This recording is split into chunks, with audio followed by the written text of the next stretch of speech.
Welcome friends, MPC note यामध्ये तुमचं स्वागत आहे.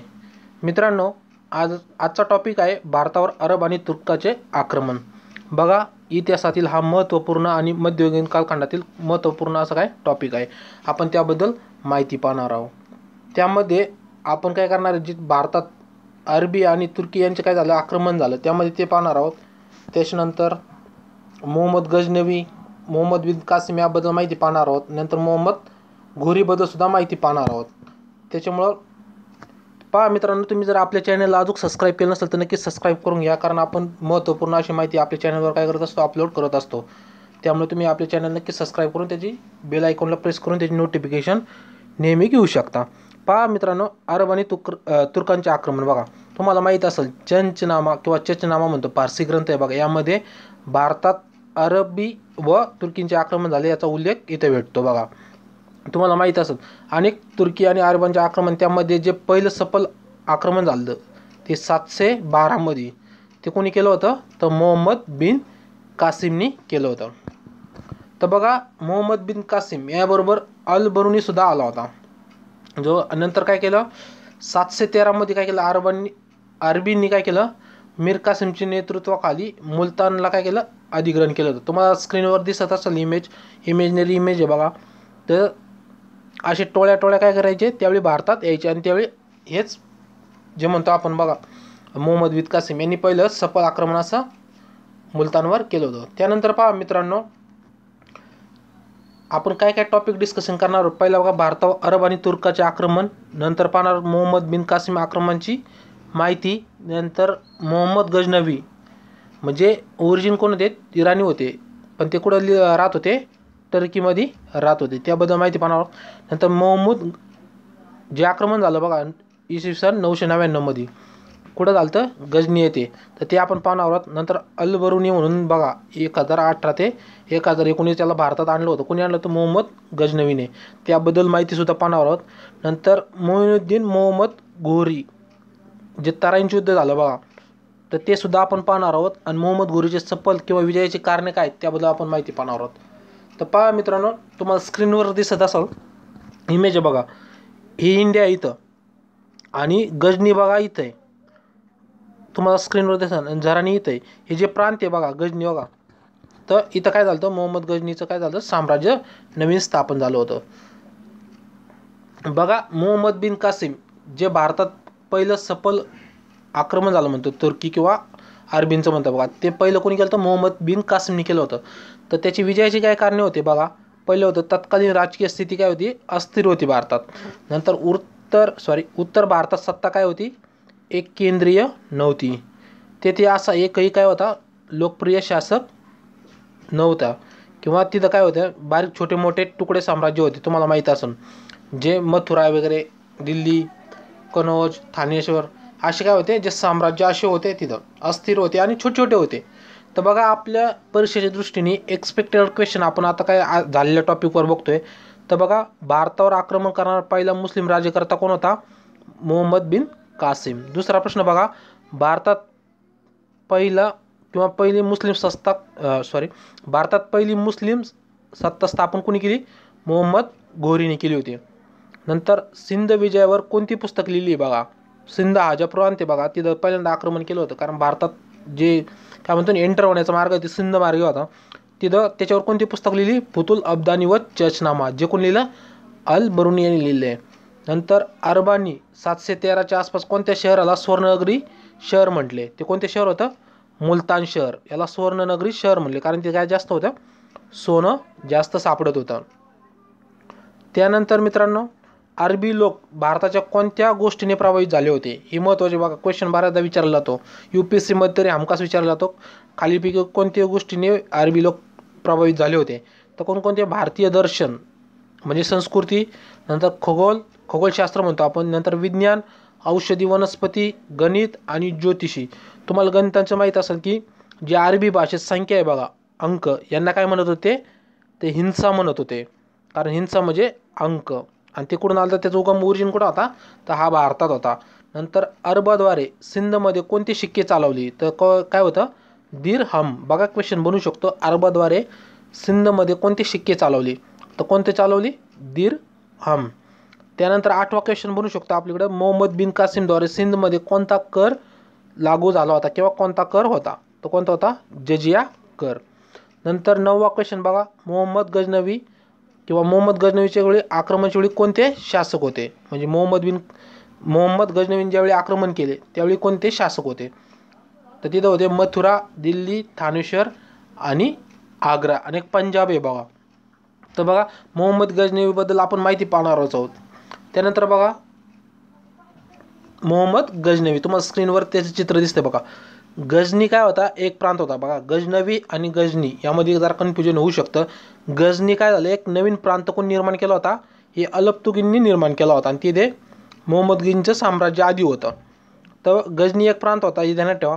नंतर 10व्या शतकात अलबतगिन या शासकाने काय केलं? गजनी या प्रांत भागावर आक्रमण करून गजनी वंश, म्हणजे त्याला काय म्हणतो आपण, यामिनी वंश स्थापना केली.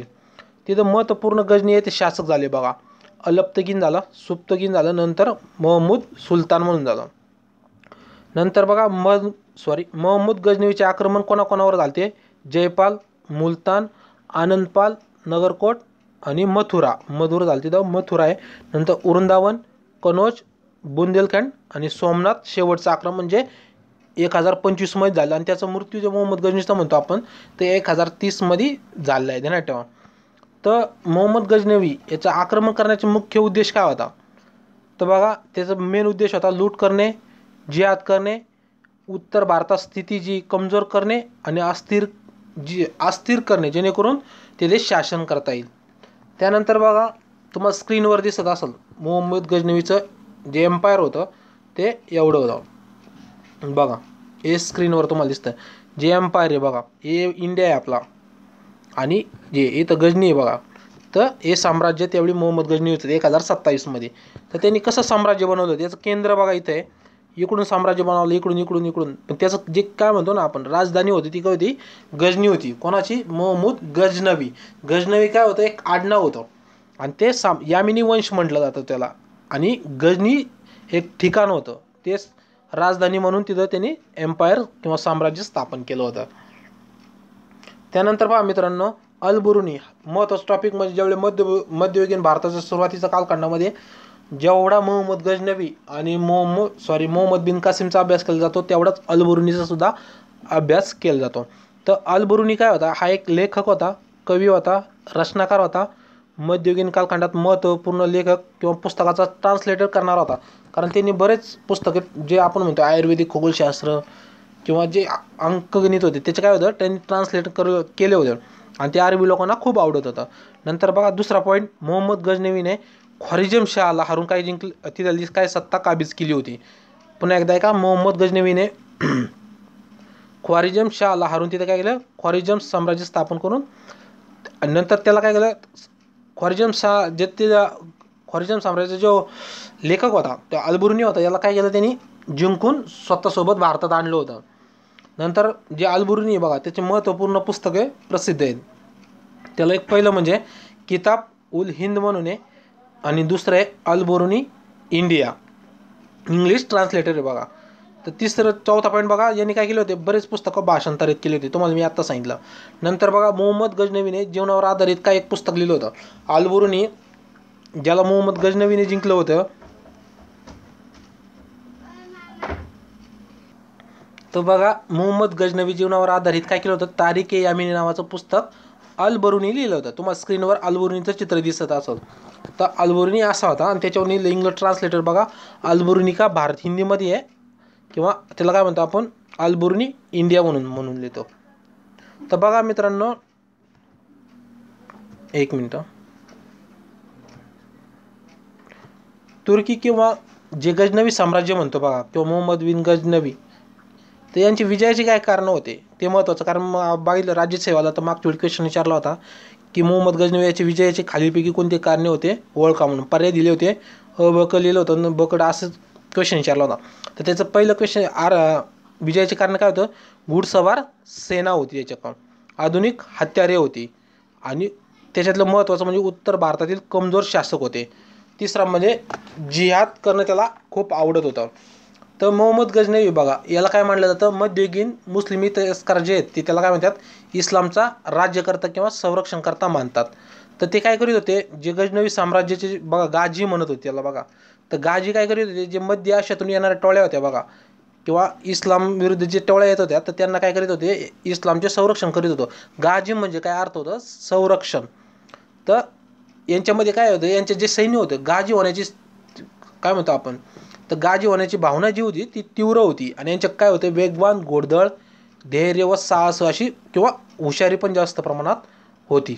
आणि वेगवान आक्रमण करत होती, शत्रूला कळण्याच्यात ते वेगवान आक्रमण करत होती आणि ते आपल्या साम्राज्यात मिळत होते. त्यानंतर बघा चौथा पॉईंट, मोहम्मद म्हणजे मोहम्मद गजनवी म्हणतो. मोहम्मद गजनवीच्या दरबारातील सर्वश्रेष्ठ कवी कोण होता, हा पण प्रश्न विचारू शकतात. तर कोण होता, फिरदौस्ती म्हणून. यांनी काय लिहिलं होतं पुस्तक, शहनामा नावाचं पुस्तक लिहिलं होतं. नंतर पाचवा बघा, मोहम्मद गजनवीचे पहिले आक्रमण कोठे केले होते बघा, ते कोणावर केले होते, जयपाल म्हणून, जे पंजाब प्रांत आहे बघा तिथे केले होते.